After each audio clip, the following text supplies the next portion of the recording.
Welcome back. It's your DayBreak Africa on KAFTAN TV on those states. I am Kareen Edet. So on our today's episode, we'll just tour into the world of entertainment.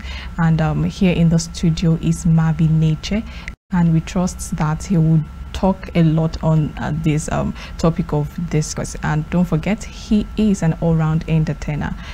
Good to have you in the studio today. Thank you so much. Thank you for joining us this morning. It's wonderful having you around. Yeah. Thank you.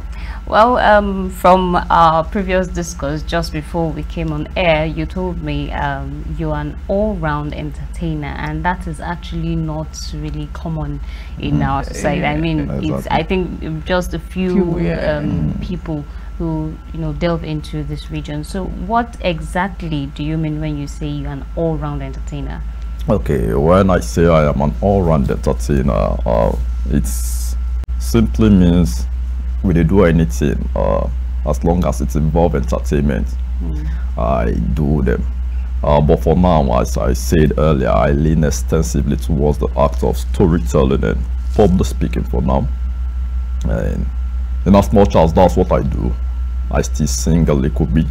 I try to dance, and my main specialty when I was in school was acting, because I studied theater and films in school. So that was it. But the university I went to, University of Nigeria, Soka, they don't concentrate solely on acting. Like, they teach you everything, including fashion. So it affected everything, and I decided to pick them, or I just decided to pick them each.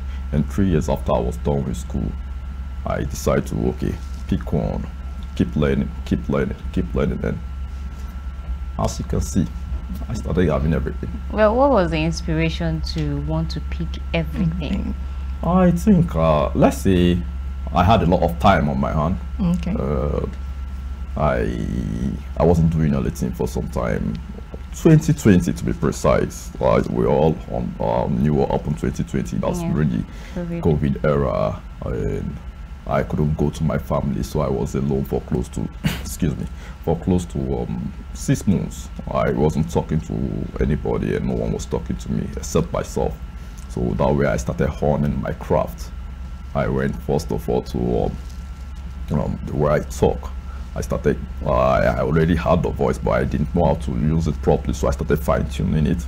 Then I delved deeper into the entertainment world, fashion world to be precise. I went to the classics, that started from the Greek era, then down to the medieval, and which is the Renaissance era, and I came into the modern era. I'm a fan of mostly the what's it called? The old school, if you would say it that way. That's what I like, but I don't believe that you should be stuck in a particular era. I'd rather pick that era, then pick something from this place, and that's what Pliny the Younger, one of the best people refer to him as a philosopher, but he was actually a technocrat in the Roman Empire, and he survived Emperor Nero. So if you should survive Emperor Nero, you could be very great. So he said something about his generation. He said his generation, the generation after him, that this generation are messed up, but he won't leave them behind. That there are some good things to be picked there. And that's the way I see fashion. Maybe the modern fashion might seem too superfluous. That's too unnecessarily flamboyant and all, but there was still something to be picked there. So if you notice, what I'm putting on, there was some element of new fashion, and also a mixture of the classic and native as per se. That's just it. Okay, so I mean, how has it felt doing almost everything for once? I mean, has it been easy? I mean, picking this and it clicks, yes, picking this and it clicks. I mean, are there some challenges, or it's just an express thing to do? Of course, there are a lot of challenges, because no one know, they don't know where they will fix me. In the sense, someone will look at me and be like, he behave like juju person. Before you know the change, I know he looks like an arm robber. Next thing, change that again. Or the earring and all. They'll be like, you sure you know that color? When I say color, you understand what I mean. They just keep talking. So it has been challenging, because a lot of people don't know, okay, this is where they will fix this person. They don't know, even the genre of music I do. No one knows where to fix it. Today you see me I am into hip hop, and next thing I delve straight into high life and come back again to R&B. I just keep rolling around. It can be challenging to say, but it's also exhilarating. It's loving. Like there is this kind of bliss. I feel like, dang, I can do this thing, and I keep doing it. That's just it. Okay, so I mean, in terms of area of specialty, have you really considered, I mean, doing one thing, and you know that, okay, for this thing, if you are called, because you've talked about going to this one, you leave it, you pick this one. So have you ever considered being specific and maybe focus on just one thing, and just know that this is, I mean? Yeah. Recently, I decided to focus mainly on storytelling. Okay. The act of storytelling, and it can be hard per se, because sometimes people mistake it for being a comedian, and sometimes they mistake me for being maybe a public speaker. But what they don't understand me say, stories can be funny, it can be sad, it can, the main cocoa be say make it forget emotion. That's to say, let it rise emotion in people, and that's what I just do. I just want to forget emotion with my stories, and also there are moral lessons behind the stories. I just don't go and tell story, and that's the end of my story. No. I tend to chip in some encouraging words. I tend to relate it to the societal norm, because most of my stories are born out of societal norm, what's happening in the society. I tend to pick it up, then coin a story from it, then find a way to relate it back to the people. That's how I've been going with it. I think that's the one I'm pushing for now. That's the one I'm pushing. Okay. Has it been quite fruitful so far since you decided to focus on this? Let's say it hasn't been that fruitful per se. And the reason it hasn't been that fruitful is storytelling is a line of art that no one look onto that much. Like they know they too put mind for rap. When I tell someone I am a storyteller, they'll be like, okay, what do you do? For my mind, I feel like when I tell you I'm a storyteller, I suppose don't know, say it's self-explanatory, but it go shock you, say a lot of people become confused, like, okay, what did they do?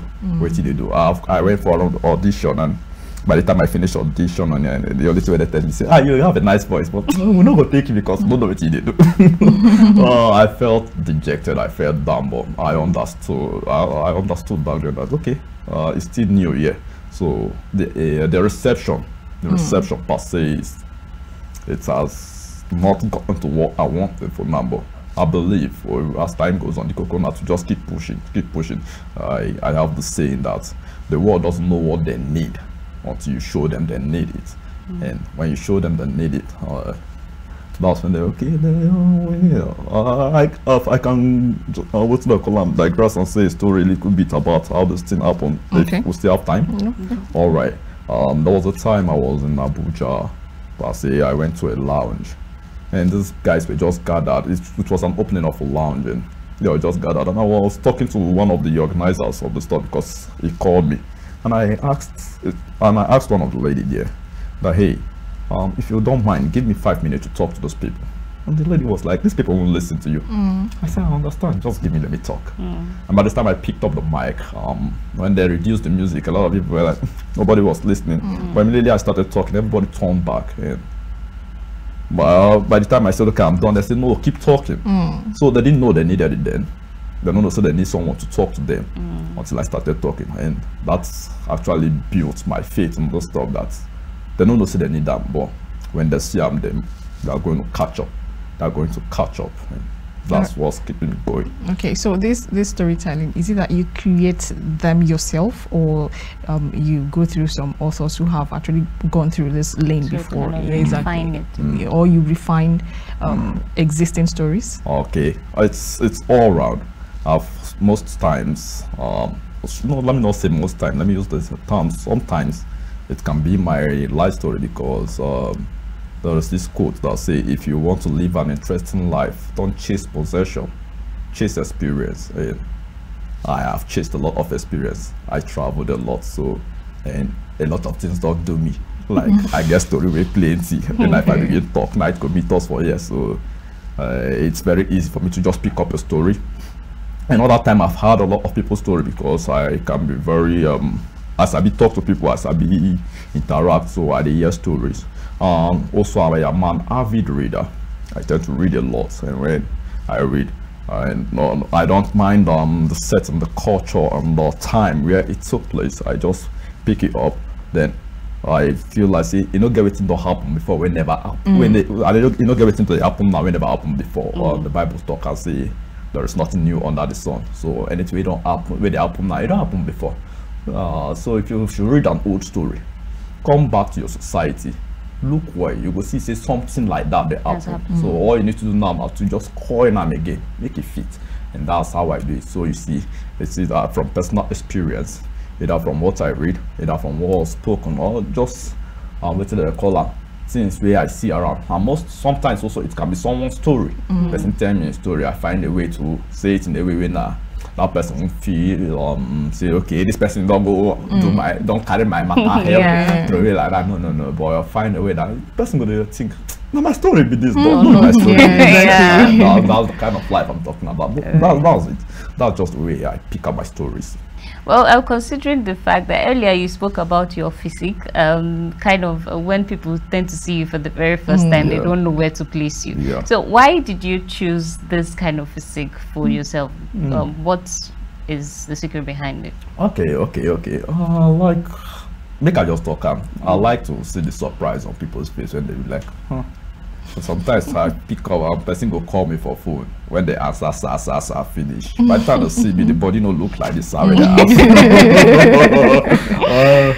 Sometimes I can be in an environment just very quiet and everybody will walk out and pass me for them and I will be this side but always sit down like this. And by the time I open up and start talking, well, I will not believe to this level of intelligence we come out from this creature. So it's all my life I have been is it a symbol? Yeah, that's the right word to use. I've been a symbol, or should I say a victim of profiling. I know they really call myself a victim. Let me just say the thing don't hit me well. So and at first I was fighting it, but Tyrion Lannister in Game of Thrones said something.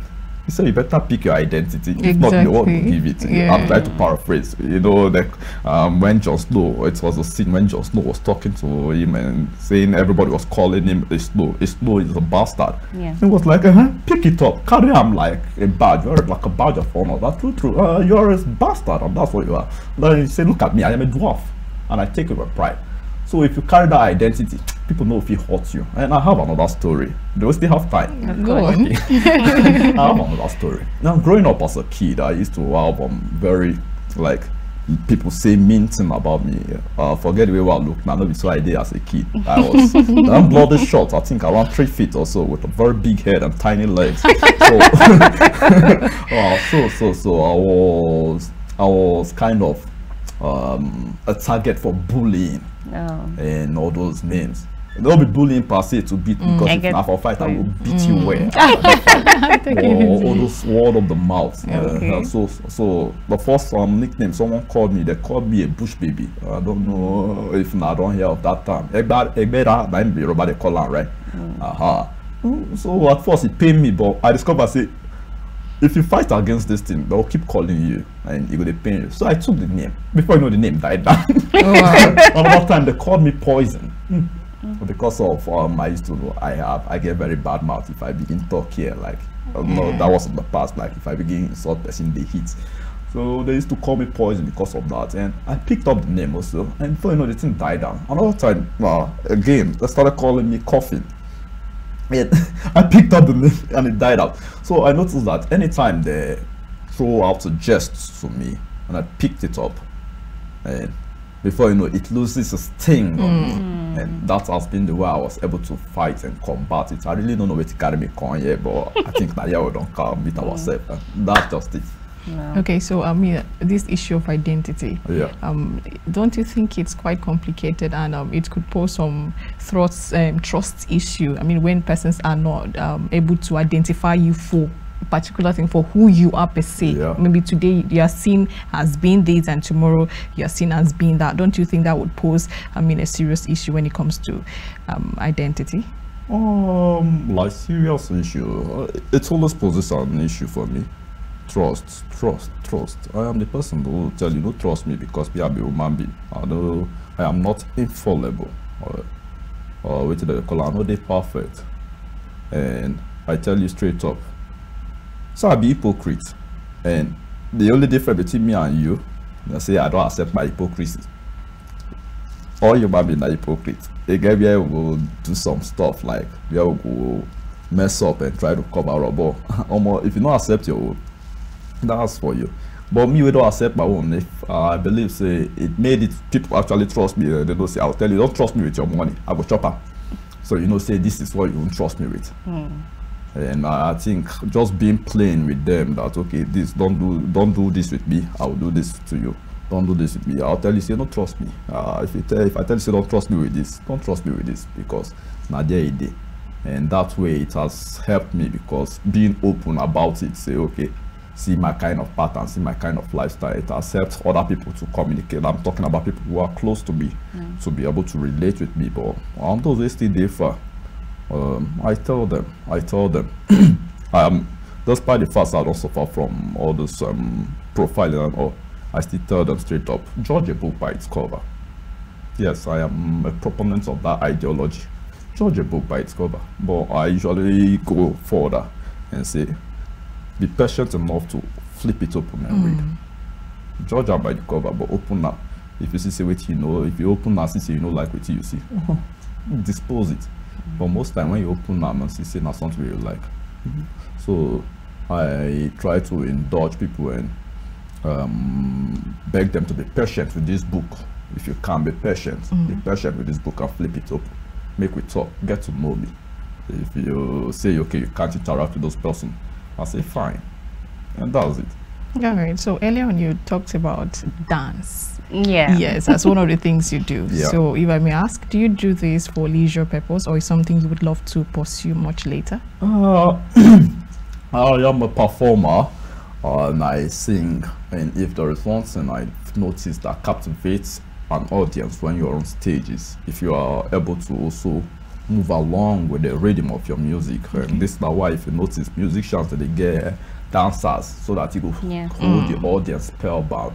And sometimes people feel like these musicians are lazy, which I sometimes buy into that, because many times it be like say your voice not really they catch that audience. That's why you go like get dancers, but they also catch the audience, which is also actually fine. But imagine seeing a dancer take the musicians, the performers who were dancers and singers, check their stage craft, check their craft. You see they stronger pass for stage. Someone like Michael Jackson, someone like Chris Brown, someone like Usher Raymond, someone even Neo, Beyonce also, like. And if we should come down to Nigeria, Aya Star, I think she dances too. And who dances again? I can't think of Nigeria, the main musicians that dance. But if you check them well, if they dance like that, you hold the audience. So I'm trying to push into my music career more, and I needed to dance, so that way I can also hold the audience spellbound. This is why I'm doing the dance mostly. But for now only me and my mirror. I try not to show people because it's not the orthodox, that's the word. It's not the orthodox kind of dance, like the generally accepted kind of dance where people dance, not be this new trending dance. No, I just go slow and flow with the rhythm, and it's mostly elegant. Let's just use that word. All right. When you talk about the entertainment industry currently, I am very sure that you also have your plans for the nearest future, where you would want to be, let's say in the next 5 years. So what exactly would you want to change given the opportunity in the entertainment industry? Given the opportunity in to change something, what exactly do I want to change? I think it's mostly someone is doing it. If I am free to mention my name, someone is doing it, and I think people are moving towards it. I want the entertainment industry now for musicians to be free to understand that, say, not be everybody will go mainstream. but you can be a good musician and have your good presence on stage, know how to sing your song. I know they come watch you, may they sing for stage, may you can they play your CD. No, sing with your voice. And this is what I want to do. This is what I want to do. In the sense that if anybody wants to come and see me perform, they're not going to hear waiting I don't record 3 years ago. No. They will hear me, my emotion from my guts spitting out. That's what I want to change, because I noticed big ups to Burna Boy, but I started from Asha. Okay. Asha was doing it. Started from Fela. Fela was doing it. Fela will sing live. Femi Kuti will sing live. Started from Oliver the Cook, they sing live.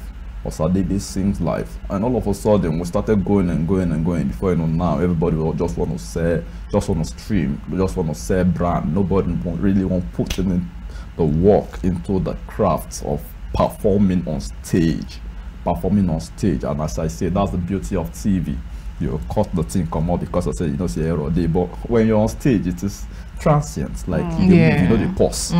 So if they make mistake, you better know how to correct them there, and that's where the power of improvisation comes in. You better know how to improvise very well. And I do theater. Want to do theater for that to improvise, because mistake will always there. So you must improvise.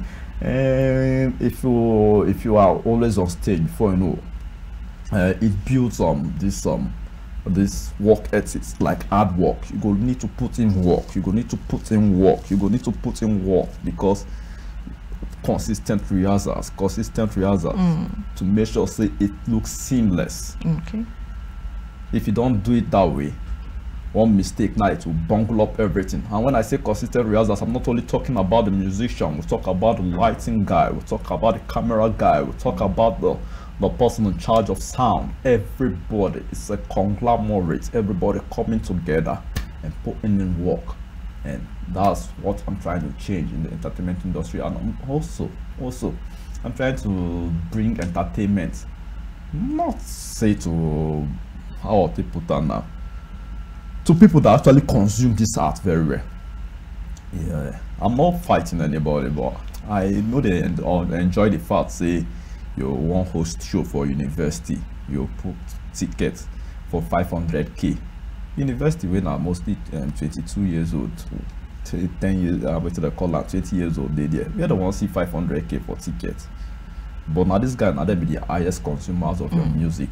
Why not give them something? I know things are hard. Everybody won't buy that best. Everybody won't move that life. But if you don't make these people where they actually give you fame, where they push you forward, if you don't make them happy, how far you're actually cheating them.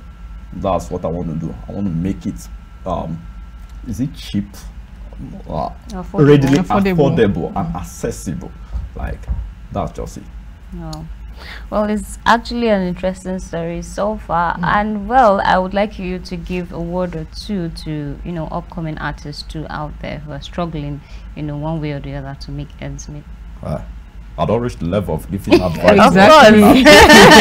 As people, we also help others to grow as well. Okay. Something I would say of upcoming artists out there. It's going to be hard. The road hard. This is the way they call entertainment. It's hard. But not because I'll say hard will throw in the tower. No. Carve a niche for yourself. Keep going. It no matter, you don't have to have 1 billion streams. Even if not 500,000 people listen to you. Imagine touching 500,000 live. You are doing something. Don't give up on your heart. Remain true to it. People might not understand it now, but keep going. As time goes on, as I did talk up, they don't know say they need that. But when you give it to them, they go understand. Say this is what they needed, but they don't know they need it. Just keep going. Thank you. Thank you for joining us once again on this episode of DayBreak Africa. We hope to have you again next time. Of course. Maybe to perform this time for us. Exactly. Before you sing for us. No, I pray so. Thank you so much. All right, and thank you also to our audience who always tune in to watch DayBreak Africa. And this is what we'll be handing over to our Lagos station that has another package prepared for you. I am signing out right now. Till I come your way again, I'm Angela Daku. And until next time, I'm Kareen Edet. Bye.